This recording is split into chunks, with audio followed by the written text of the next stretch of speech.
He abandoned me on the road for her. After Rebirth, I let him face the storm alone.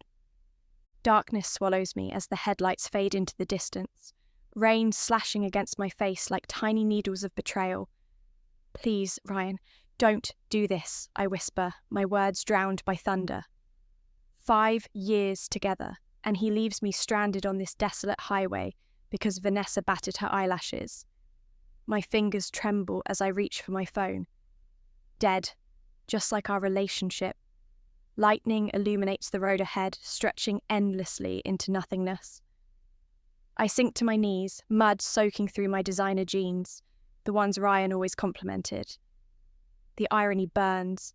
I was racing to surprise him with news of my promotion when my car broke down. Now he's abandoned me for her, thinking I'll disappear from his story. But fate has other plans. As the truck's headlights blind me, time slows. My last thought isn't fear, but promise. This isn't how my story ends. Then darkness, then light, then breath. I open my eyes to white walls and beeping machines, but something's different. I remember everything. My death, my life before, and most importantly, Ryan's betrayal. This rebirth isn't chance, it's opportunity. And this time, when the storm comes for Ryan Parker, I'll be watching from safe, dry ground. The rain pounded against the windshield, nearly drowning out the sputtering sounds of my dying engine. I pulled over to the shoulder, the hazard lights blinking weakly as my car gave one final shudder before going silent. Perfect timing. Just perfect. I checked my phone, only 5% battery left, and called Ryan. Hey, it's me. My car broke down on Highway 16, about 20 miles outside the city. Can you come get me? I have amazing news. Emma, now's not really a good time, he said, music and laughter in the background. I'm at Mike's birthday thing, remember? I did remember. I also remembered declining because I had to finish a major presentation for work. The presentation that had just earned me the promotion I was rushing to tell him about. Ryan, please. It's pouring, and I'm stuck out here alone. He sighed. Give me the exact mile marker. I'll see what I can do. Relief washed over me. Thank you.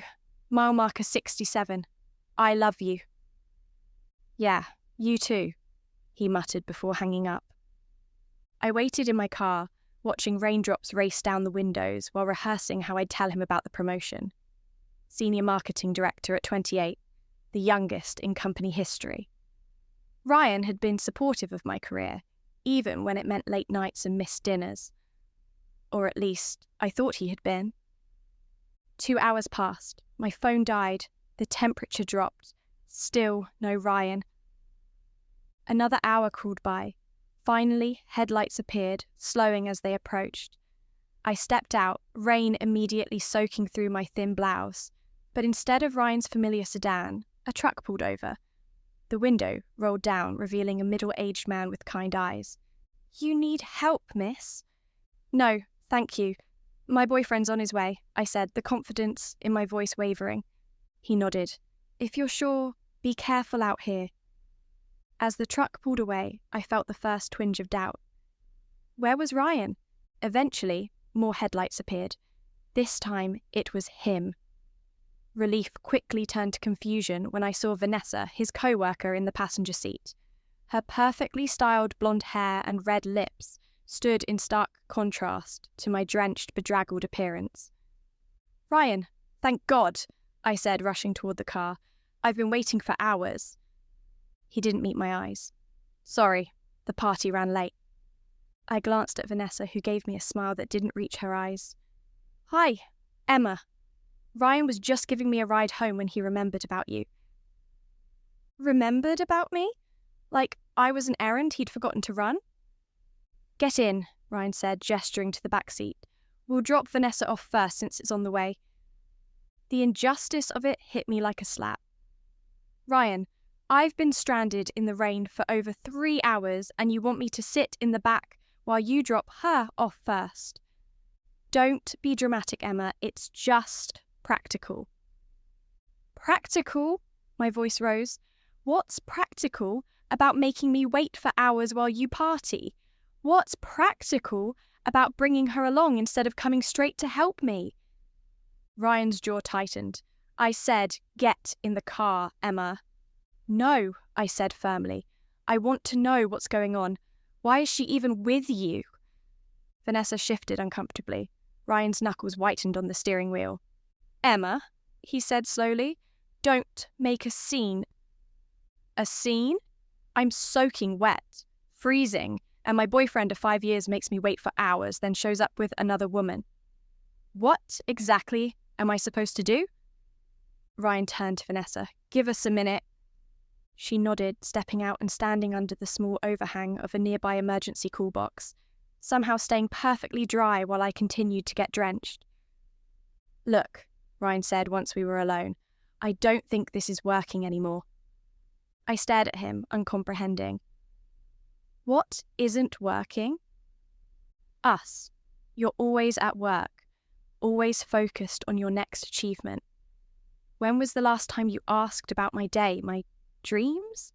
It's like I'm just an accessory to your perfect life plan." "That's not true," I protested, thinking of all the times I'd supported his photography hobby, all the gallery showings I'd attended, all the equipment I'd helped him buy. "Vanessa and we've gotten close?" The pieces clicked together. The late nights at the office, the new cologne, the sudden interest in art exhibits that weren't his style. "You're leaving me for her," I said flatly. He didn't deny it. "Emma, I'm sorry. I didn't plan this." "So, this is it?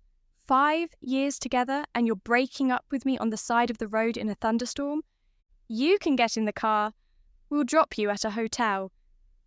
"A hotel?" I laughed bitterly. "My apartment is our apartment, Ryan. Where am I supposed to go?" He looked away. "I'll ship your things. You can stay with your sister until you find a place." My sister lived in Boston, 800 miles away. "You planned this," I realized. "You've been waiting for the right moment to discard me." "That's not fair." "Fair?" I was screaming now, rain mixing with tears on my face. "What's fair about any of this?" Ryan's face hardened. "This is exactly what I'm talking about. Everything's always about you and your feelings. I'm done, Emma." He got back in the car. Vanessa quickly climbed in beside him, not sparing me a glance. "Ryan, please," I begged, sudden fear gripping me. "Don't leave me here." "There's a truck stop 2 miles down the road," he said, not looking at me. "You can call someone from there." 2 miles? In this storm? "Ryan, please." But he was already rolling up the window. The car pulled away, red taillights disappearing into the darkness, leaving me alone on the deserted highway. I stood in shock, rain pounding against my body, my promotion forgotten. 5 years of my life washed away like footprints in the sand. I started walking, my designer heels sinking into mud, each step a struggle. The storm intensified, lightning illuminating the empty road ahead. My thoughts raced. How could he do this? What had I missed? Was Vanessa laughing at me from the warm, dry passenger seat? My foot caught on something and I stumbled, twisting my ankle. Pain shot up my leg as I fell to the ground. I tried to stand but couldn't put weight on it. Frustrated tears mixed with rain on my face. The highway stretched endlessly before me, dark and unforgiving. No cars passed. The rain showed no signs of letting up. I dragged myself to the roadside, hoping to be more visible to passing vehicles. Thunder crashed overhead. I huddled against the guardrail, soaked and shivering, fighting to stay conscious as the cold seeped into my bones. Through the sheets of rain, I saw a glimmer of light. Headlights. Someone was coming. I waved frantically, desperate to be seen through the downpour. The vehicle was moving fast, too fast for these conditions. The truck swerved suddenly. Maybe the driver saw me too late, or maybe they hit a patch of standing water. Time seemed to slow as the massive vehicle hydroplaned toward me. In that final moment, I didn't think about my life or my achievements. I thought about Ryan, about how he'd thrown away our years together like they meant nothing, about how he'd left me to die alone on this road. And I made a silent promise. This isn't the end. This isn't how my story was supposed to go. Then came the impact. Darkness, silence, and then, inexplicably, light. The beeping of machines pulled me from darkness. My eyelids felt heavy, but I forced them open. White walls, the antiseptic smell of a hospital room, an IV in my arm. I was alive? No, not just alive. Something was different. My mind felt clearer, sharper, like a fog had lifted. I remembered everything. The broken down car, Ryan abandoning me, the oncoming truck. But I also remembered more. I remembered dying. I remembered the darkness that followed. And I remembered what came after. A strange, timeless void where I'd reviewed my entire life and seen all the warning signs I'd missed with Ryan. "Oh, you're awake." A nurse rushed to my side, checking my vitals. "How are you feeling, Miss Bennett?" "Confused," I answered honestly. "What happened?" "You were in an accident. A truck hit you on Highway 16 during that terrible storm 3 nights ago. You're lucky to be alive. The driver called 911 immediately and performed CPR until the ambulance arrived. 3 nights ago, I'd lost 3 days." "Has anyone been to see me?"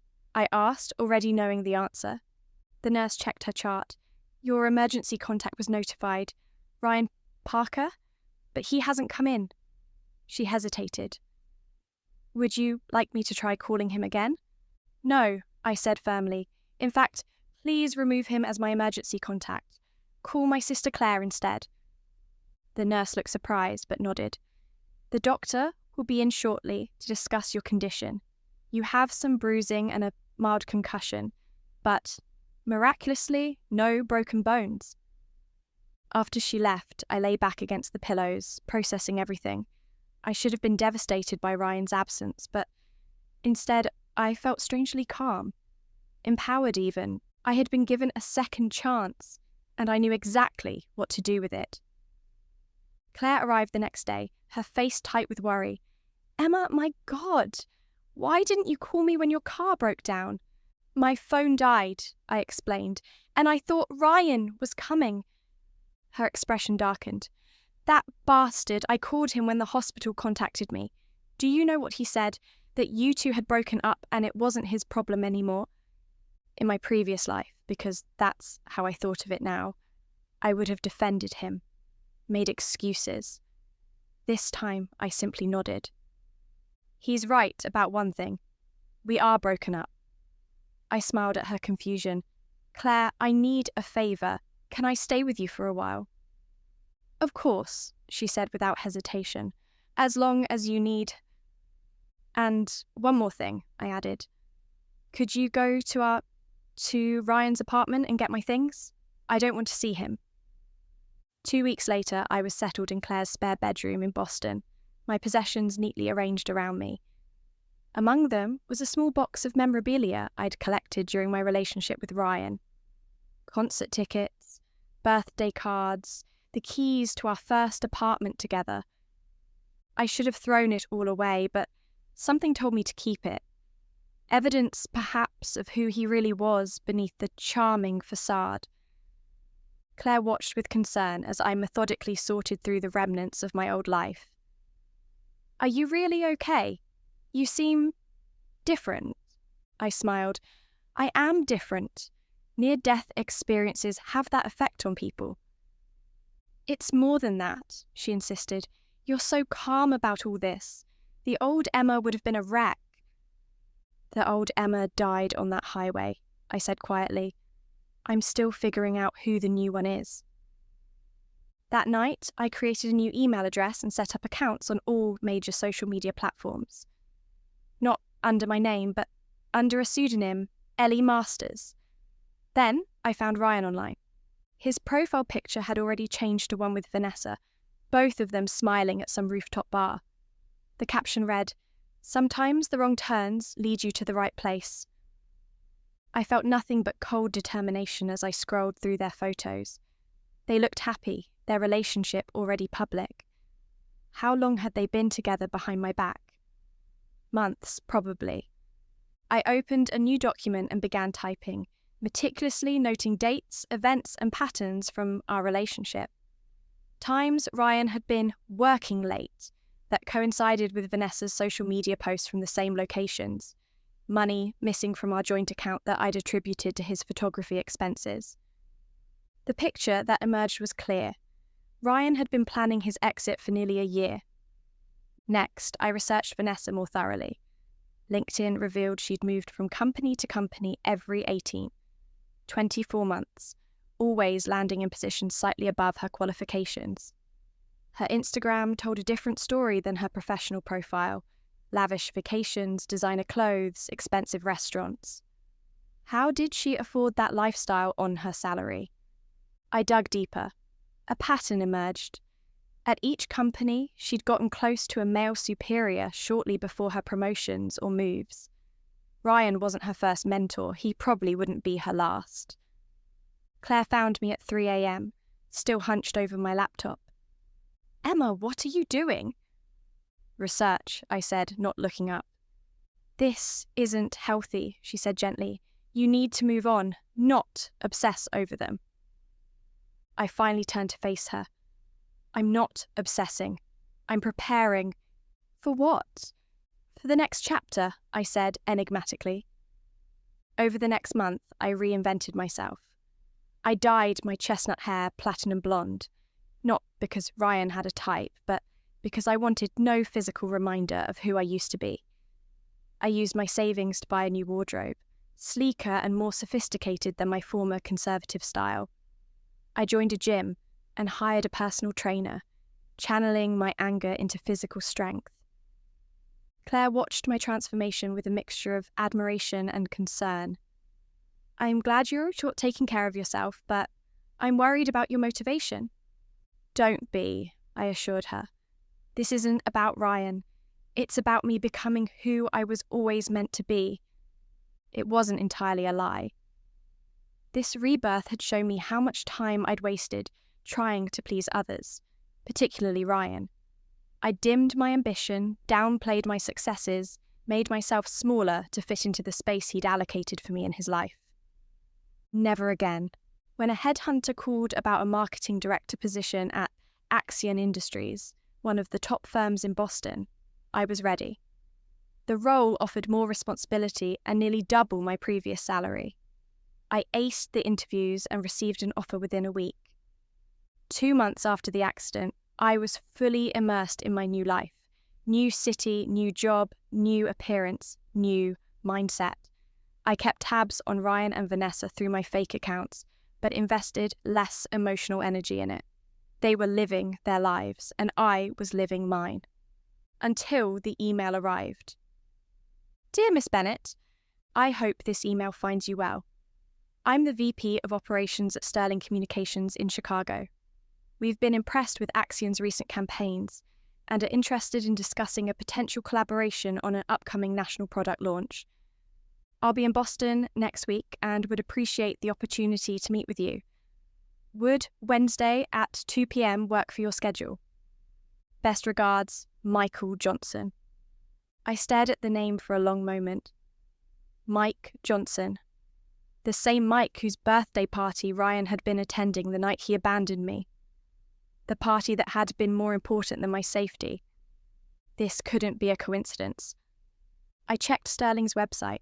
There he was, Michael Johnson, VP of Operations, and, further down the page, another familiar face. Ryan Parker, Creative Director. So Ryan had gotten a promotion too. And now his company wanted to work with mine. I typed a polite acceptance to Mike's meeting request, my mind already racing with possibilities. This wasn't just a coincidence, it was an opportunity. The following Wednesday, I met Mike at an upscale restaurant near my office. He was exactly as I remembered from the few times I'd met him during my relationship with Ryan. Tall, athletically built, with salt and pepper hair and an easy smile. "Emma Bennett," he said, extending his hand. It's good to see you again. His choice of words confirmed my suspicion. He remembered me. Did he know what Ryan had done? Had he been part of the cover-up? Again, I said, keeping my tone light. I don't believe we've met before. Confusion flashed across his face. I'm sorry, I thought... You were dating Ryan Parker, weren't you?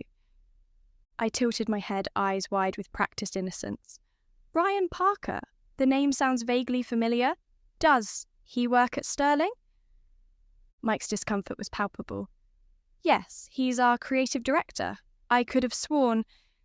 Never mind. My mistake. I smiled graciously. No problem. Shall we discuss the collaboration? Throughout lunch, Mike kept stealing glances at me, clearly trying to reconcile my appearance with his memory. I maintained the charade, discussing marketing strategies and budget projections with confident expertise while pretending complete ignorance of Ryan's existence. As we parted, Mike hesitated. This might sound odd, but would you be interested in coming to Chicago next month? We're hosting a gala for our major clients, and having Axion represented would be valuable. I'd be delighted, I said. Send me the details. That evening, I received a text from an unknown number. It was great seeing you today, Emma. You look different. In a good way. This is Mike, by the way. Got your number from your assistant. So, he was fishing for information? I replied simply, Thank you for the meeting. Looking forward to the collaboration. He responded immediately. About what I said earlier, I could have sworn I met you before. With Ryan Parker? I waited an hour before replying. I just Googled him. Handsome guy. Never dated him, though. I think I would remember that face. The winking emoji was a calculated risk. Just flirtatious enough to keep him intrigued without seeming unprofessional. Mike's response came quickly. My mistake then. Still, looking forward to seeing you at the gala. Ryan will be there too. You two should meet. And there it was. The invitation I'd been waiting for. The chance to re-enter Ryan's life, not as the heartbroken ex he'd discarded, but as a successful, confident woman he wouldn't recognise. I allowed myself a small, satisfied smile. I look forward to meeting everyone at Sterling. Over the next few weeks, I prepared meticulously for the Chicago trip. I researched everyone at Sterling, especially the executives who would attend the gala. I had a custom gown designed, blood red, sleek, with a dramatic back that would ensure all eyes were on me when I entered a room. I practiced conversation topics, refined my backstory, and even took dancing lessons to ensure I'd be flawless on every front. Claire watched my preparations with growing concern. Emma, what's really going on with this gala? You're acting like you're preparing for battle, not a business event. In a way, I am, I admitted. Sterling Communications is Ryan's company. Her eyes widened. And you're willingly walking into that? Emma, no good can come from this. You're wrong, I said calmly. This isn't about revenge. It's about closure, about facing my past from a position of strength. She didn't look convinced, but she didn't try to stop me either. The night of the gala arrived, and I stepped into the grand ballroom of Chicago's North Lake Hotel with deliberate poise. The room was opulent. Crystal chandeliers, champagne fountains, ice sculptures. Corporate luxury at its finest. I spotted Mike immediately. He was talking to a group of men in dark suits, laughing at something one of them had said. I made my way toward him, accepting a glass of champagne from a passing waiter. Emma! Mike exclaimed when he saw me breaking away from his group. You look stunning. Thank you, I said, accepting his compliment with a gracious smile. This is quite the event you've put together. Only the best for our partners, he said, guiding me toward his colleagues. Let me introduce you to some people.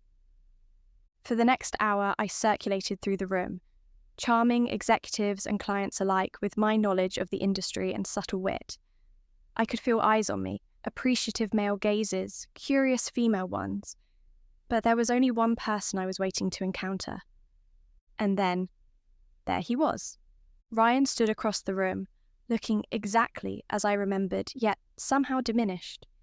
His dark hair was styled the same way, his tailored suit emphasized his athletic build, and he still had that confident smile that had once made my heart race.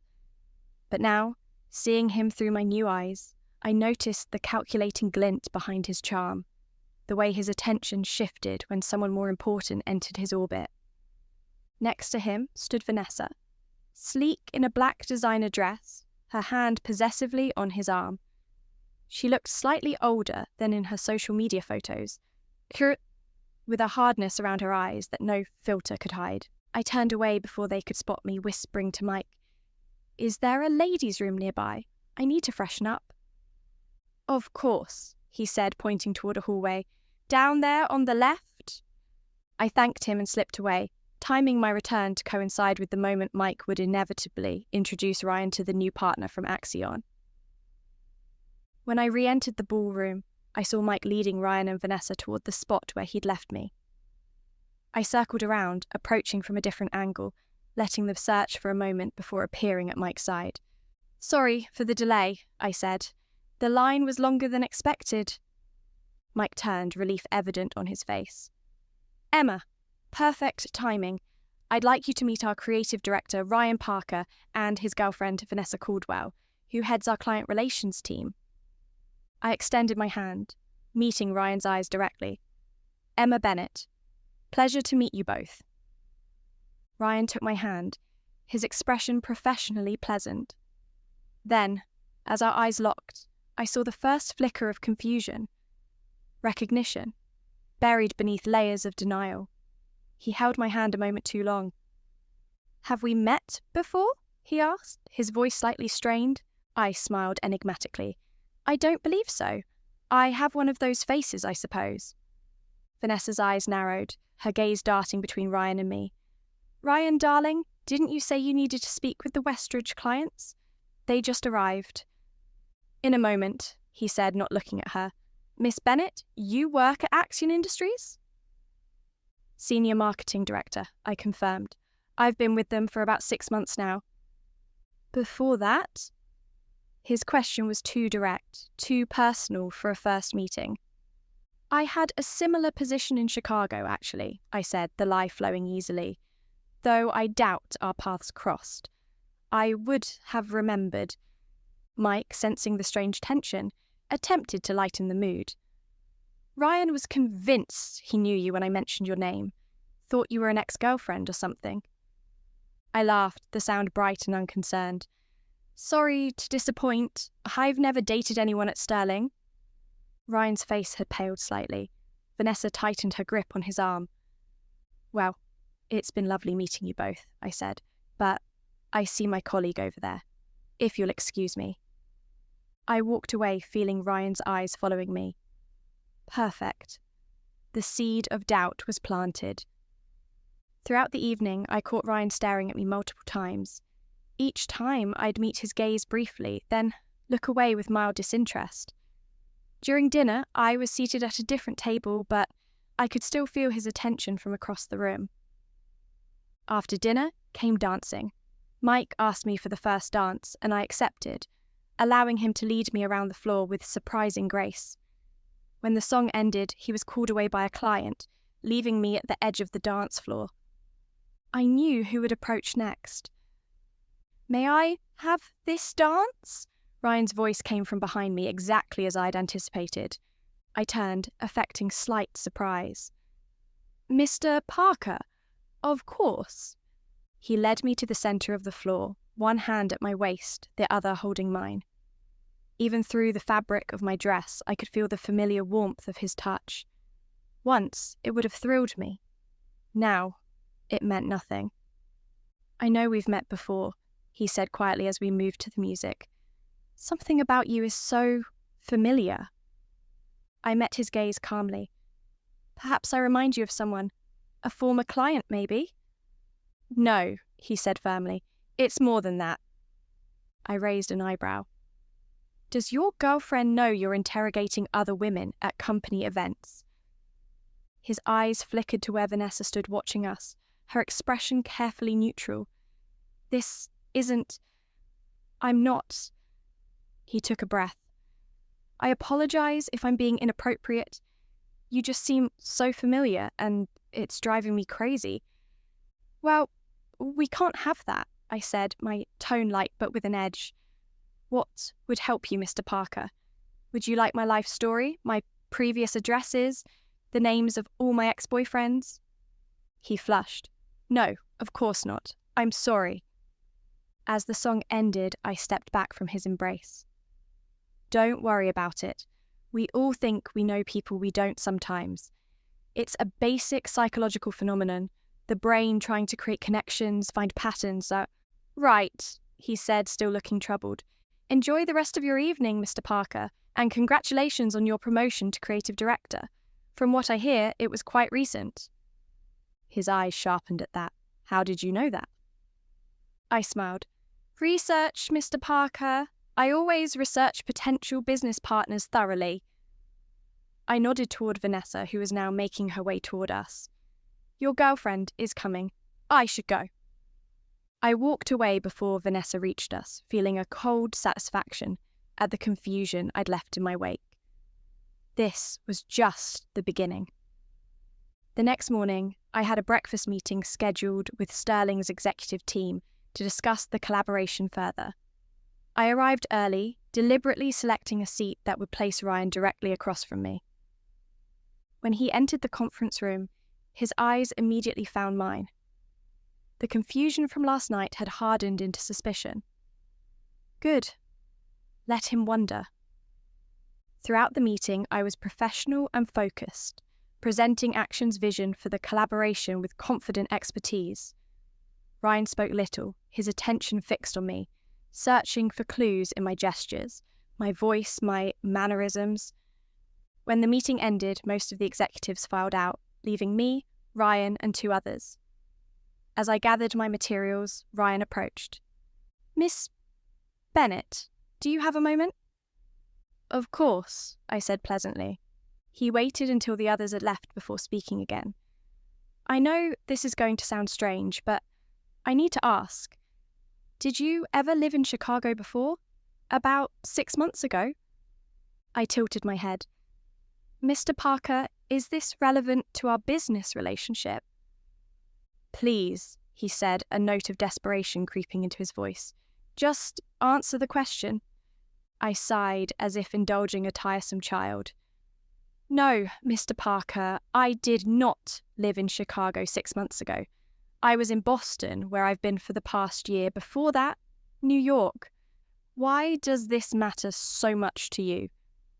He ran a hand through his hair, a gesture so familiar it almost broke my composure. You remind me of someone I used to know, someone I... lost. Lost, I echoed, raising an eyebrow. How tragic. Did she die? The bluntness of my question caught him off guard. Yes, actually, in an accident. I'm sorry for your loss, I said, my voice deliberately neutral. But I'm not her. I'm very much alive, as you can see. Of course, he said quickly. I didn't mean to imply, it's just... the resemblance is uncanny. Is it? I gathered my portfolio, preparing to leave. Well, they say everyone has a doppelganger somewhere in the world. Perhaps I'm hers. Perhaps, he agreed, though he didn't sound convinced. At the door, I paused, unable to resist one final twist of the knife.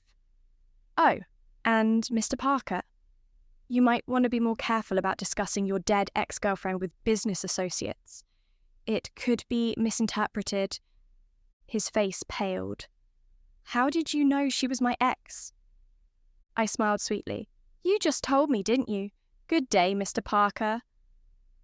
I left him standing in the conference room, confusion and suspicion warring on his face. Phase 1 of my plan was complete. Ryan was rattled, questioning his reality, wondering if he was losing his mind, or if I was somehow the woman he had left to die in that storm. Over the next few weeks, as our companies worked closely on the collaboration, I maintained a professional distance from Ryan, while arranging situations where we'd inevitably interact. Each time, I'd drop a hint, a phrase Emma would have used, a reference to a place we'd visited together, a mannerism that was uniquely mine, never enough to confirm his suspicions, but enough to keep them alive. Meanwhile, I learned more about his relationship with Vanessa. They were living together now, in a sleek downtown condo paid for mostly by her, despite Ryan's promotion. She'd been pushing for an engagement, but Ryan had been hesitant, citing their relatively short time together. The strain was beginning to show. At a project meeting, I overheard them arguing in a conference room, her voice sharp with accusation. "You've been obsessed with her since the gala. Do you think I'm blind? Do you think I don't see the way you look at her?" Ryan's response was too low to hear, but Vanessa's wasn't. "She's nothing special, Ryan. Just some corporate climber who happens to look a bit like your dead ex. Get over it." I smiled to myself, feeling a cold satisfaction. The cracks were forming precisely as I'd anticipated. The next stage of my plan required more direct action. I scheduled a business trip to Chicago, ostensibly to finalise details of our collaboration. I booked a hotel room in the same building where Ryan and Vanessa lived, not a coincidence, but a calculated move. On my second evening there, I timed my departure from the hotel to coincide with when I knew Ryan typically returned from work. As I stepped into the elevator, the doors were about to close when a hand shot out to stop them. Ryan stepped in, his eyes widening when he saw me. "Miss Bennett, I didn't realise you were staying here." "Mr. Parker," I acknowledged with a nod. "Yes, just for a few days, finalising the campaign details." The elevator began its descent, the tension between us nearly palpable in the confined space. "You know," he said suddenly, "I looked you up. There's almost nothing about you online before last year. No social media, no press mentions, nothing." I raised an eyebrow. Should I be concerned that my business partner is stalking me? "Not stalking," he defended. "Due diligence. Is that what you call it?" The elevator stopped, doors opening to the lobby. Neither of us moved. "Wow, Mr. Parker, not everyone lives their life online. Some of us prefer privacy." "The Emma I knew loved social media," he said, his voice low. "She documented everything." The mask of indifference I'd so carefully constructed threatened to slip. He'd used my name, my real name. The pretense was crumbling. I met his gaze steadily. "I'm not the Emma you knew, Mr. Parker. I'm not the woman you left to die on Highway 16 during a thunderstorm." His face drained of colour. "What did you say?" "You heard me," I said calmly, stepping out of the elevator. "Enjoy your evening." I walked away, heart pounding, knowing he would follow. He caught up to me at the hotel entrance, grabbing my arm. "How do you know about that?" he demanded. "Who are you?" I looked pointedly at his hand until he released me. "I told you, I do my research on business partners, and you, Ryan Parker, have quite the interesting history." "That's not possible," he whispered. "That information isn't public. No one knows what happened that night except you," I finished for him, "and Vanessa, and the trucker who found my body." Ryan staggered back as if I'd struck him. "This is insane. You can't be her. Emma is dead." "Am I?" I stepped closer, dropping my voice. "Are you sure about that, Ryan? Are you absolutely certain the woman you abandoned on that highway died that night?" His breathing became ragged. "I saw the news reports, the obituary. The funeral was closed casket because of the damage, but there was a funeral. I sent flowers."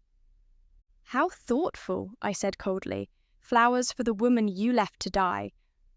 "I didn't," he began, then stopped. "This isn't possible. You're playing mind games with me." A couple walked past, glancing curiously at us. I smiled professionally and took a step back.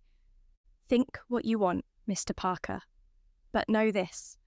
I'm aware of exactly what happened that night. Every detail, every word spoken, every promise broken. I turned to leave, but he caught my arm again. "Wait," he pleaded. "Just tell me who you really are." I looked at his hand until he released me again. "You know who I am. You've always known. The question is, what are you going to do about it?" I left him standing in the lobby, confusion and fear etched across his face. Phase 2 complete. Ryan now believed I might actually be Emma. His Emma, returned from the dead to haunt him. The next morning, I received a flurry of text messages from Mike, asking if everything was okay with the project. Reading between the lines, it was clear that Ryan was unravelling, potentially jeopardising the collaboration. I reassured Mike that everything was proceeding as planned, from Axion's perspective, while privately revelling in the chaos I was creating. Ryan had spent the night researching resurrection, near-death experiences, and cases of mistaken death pronouncements. His browser history revealed as much when I accidentally glimpsed his laptop screen during our next meeting. Vanessa was losing patience. During a presentation, Ryan became so distracted watching me that he completely missed his cue to speak. Her venomous glare bounced between us, her perfectly manicured nails tapping an angry rhythm on the conference table. After the meeting, I overheard them arguing again, this time more heatedly. "You need help, Ryan," Vanessa hissed. "Professional help. This obsession with whether she's your dead ex-girlfriend is destroying you, and us." "You don't understand," he insisted. "There are things she knows, things only Emma could know." "Like what?" Vanessa demanded. "Tell me one thing she said that only Emma would know." A pause. "She mentioned Highway 16, the storm. She knows I left Emma there." Vanessa's laugh was sharp and dismissive. "And you don't think someone could have researched that? Police reports are public record, Ryan. If this woman is trying to mess with you, she could easily have found those details." "Why would she do that?" Ryan asked, his voice strained. "I don't know," Vanessa exclaimed. "Maybe she's a psycho. Maybe she's after your job. Maybe she just gets off on manipulating men. What I do know is that she's not your dead girlfriend come back to life, because that's not how reality works." Their voices faded as they moved further down the hall. But I'd heard enough. Vanessa was right about one thing. I wasn't Emma come back from the dead. But I was Emma reborn, with a clarity and purpose I'd never possessed before. That evening, I accidentally ran into Ryan at the hotel bar. He was alone, nursing a whiskey, his appearance more dishevelled than I'd ever seen him. When he spotted me, he straightened, a strange mixture of fear and hope crossing his face. I could have walked away. Part of me, the kinder part that had survived despite everything, wanted to. But the colder, calculating part that had been born on that rainy highway knew this was the perfect opportunity for the final phase of my plan. I took the seat beside him, ordering a martini. "Rough day, Mr. Parker." He studied me, bloodshot eyes narrowed. "Why are you doing this?" "Doing what?" I asked innocently. "Having a drink after work?" "You know what I mean," he said, voice low and intense. "This, whatever game you're playing." I sipped my martini, savouring the moment. "Not everything is about you, Ryan. I'm here on business." "Bullshit," he spat. "You're here to torment me, to make me think I'm losing my mind. And why would I want to do that?" "Because you think I'm responsible for Emma's death," he said, the words coming out in a rush. "Because I left her on that highway." I set down my glass, turning to face him fully. Am I what? Responsible for her death?" He flinched, looking away. "I didn't know the truck would hit her. I thought she'd be safe, that she'd make it to the truck stop. In a thunderstorm, with a twisted ankle 2 miles away?" Each question was a dagger, precisely aimed. Tell me, Ryan, what was going through your mind when you drove away? Were you already imagining your new life with Vanessa?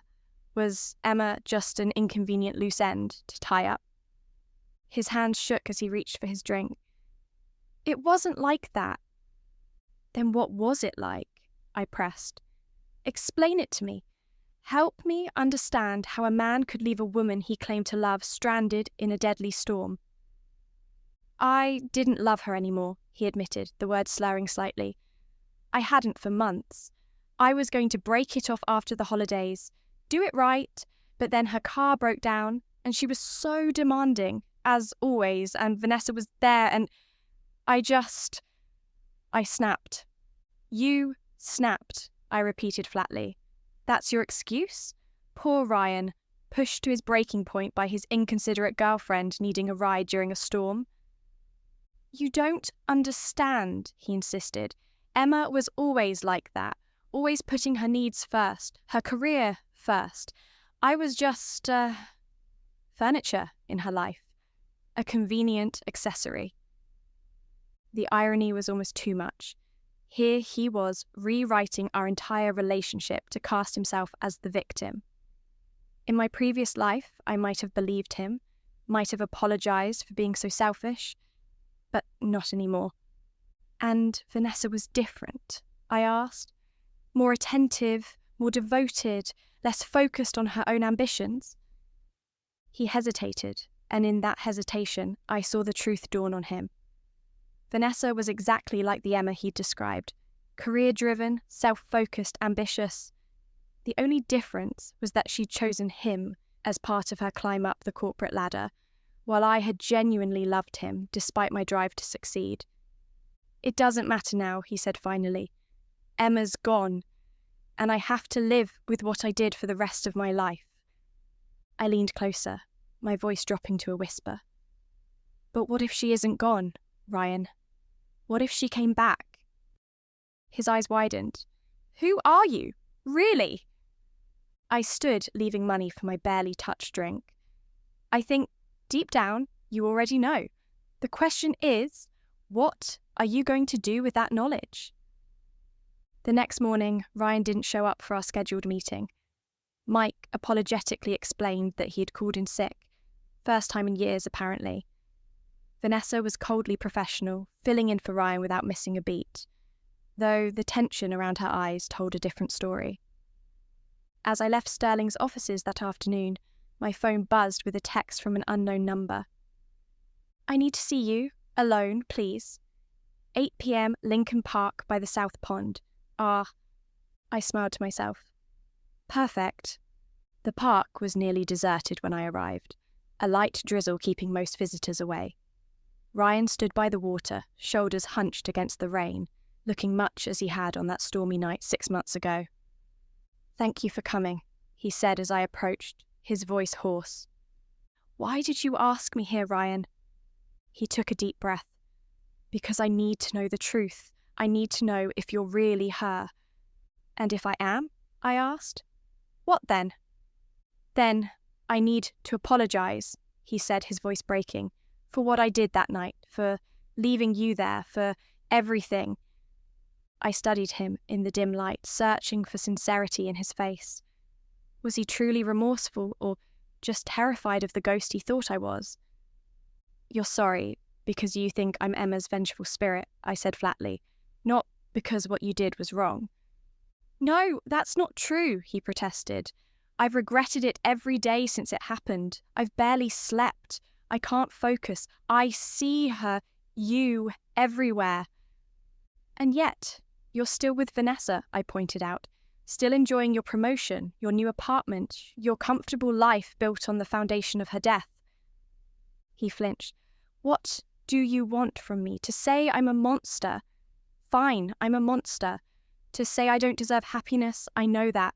I live with that knowledge every day. What I want, I said slowly, is for you to experience what she felt that night. The betrayal, the abandonment, the slow realization that the person you trusted most in the world has left you to die. His face paled. What are you going to do? I stepped closer. Nothing, Ryan. I don't need to do anything. You're destroying yourself quite effectively on your own. Your relationship is crumbling, your work is suffering, your mind is fracturing under the weight of your guilt. All I had to do was show up and watch. Then you are her, he whispered. Somehow you survived, changed your appearance, and came back to torment me. I smiled enigmatically. Does it matter? Whether I'm Emma resurrected, a look-alike with detailed knowledge of your crime, or a figment of your guilty conscience. The result is the same. The rain intensified, plastering his hair to his forehead, much as mine had been that night on the highway. Please, he begged, reaching for me. Just tell me the truth. Are you Emma? I stepped back, avoiding his touch. The Emma you knew died that night on Highway 16, Ryan. She died waiting for you to come back, hoping until her last breath that you'd change your mind. But a new Emma was born from that tragedy, stronger, clearer, and free from the illusion that she needed you. I don't understand, he said, confusion etched across his face. You don't need to, I replied. You just need to live with the consequences of what you did. Every day for the rest of your life, wondering if the woman you see across a crowded room might be her, wondering if she's watching, waiting, planning her next move. I turned to leave, but his voice stopped me. I loved you, you know, he said quietly. Before everything went wrong. I looked back at him, rain streaming down my face like tears I refused to shed. No, Ryan, you loved the idea of me, the successful girlfriend who made you look good, who supported your ambitions while downplaying her own. You never loved me. That's not true, he insisted. Isn't it? When I called you that night, desperate for help, where was your love then? When you chose Vanessa over me, where was your love? When you drove away, leaving me alone in that storm, where was your love? He had no answer. Goodbye, Ryan, I said finally. I hope you find peace with what you've done. I already have. As I walked away, I felt lighter than I had in months. The burden of revenge, of planning and scheming and manipulating lifted from my shoulders. I had confronted my past, faced the man who had left me to die, and walked away whole. My phone buzzed with a text from Claire. How's the Chicago trip? Still planning to be back tomorrow? I smiled, typing my response, yes. And Claire, thank you for everything. I think I'm finally ready to move forward.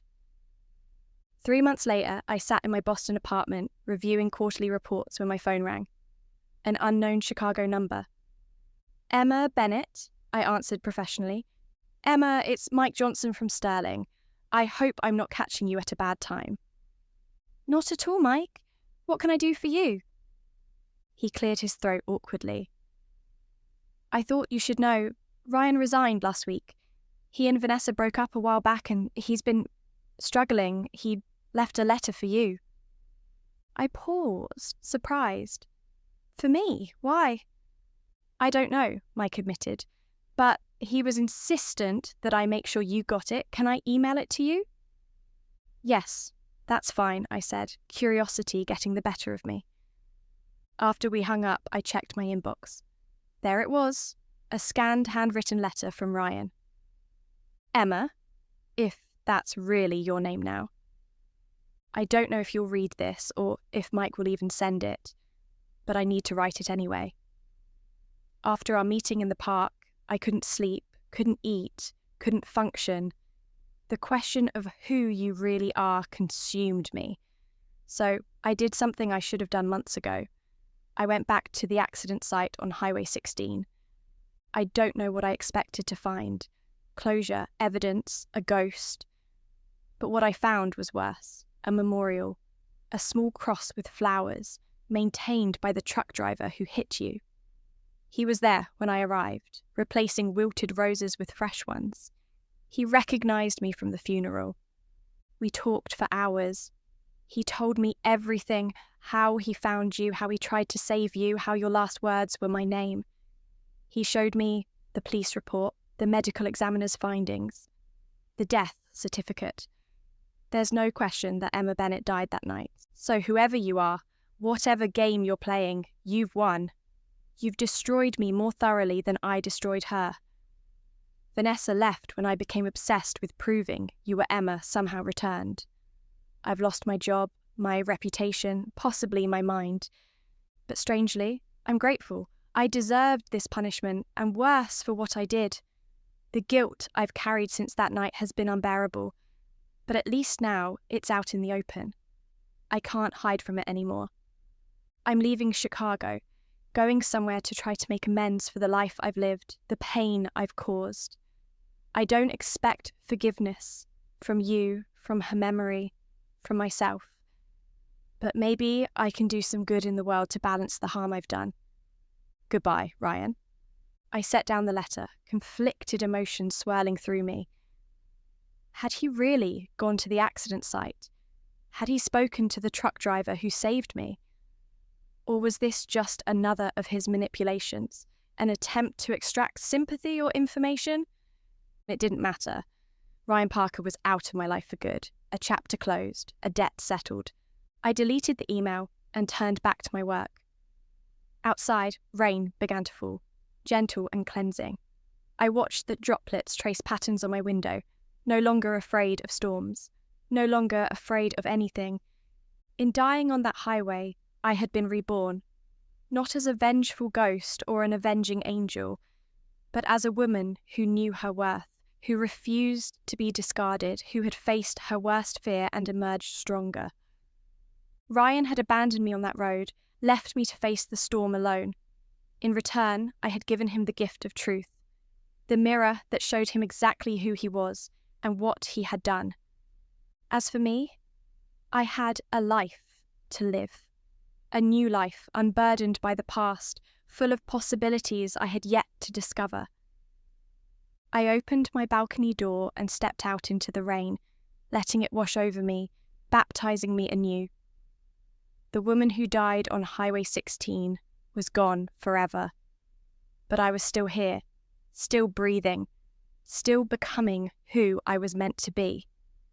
And this time, no one would ever leave me standing in the rain again.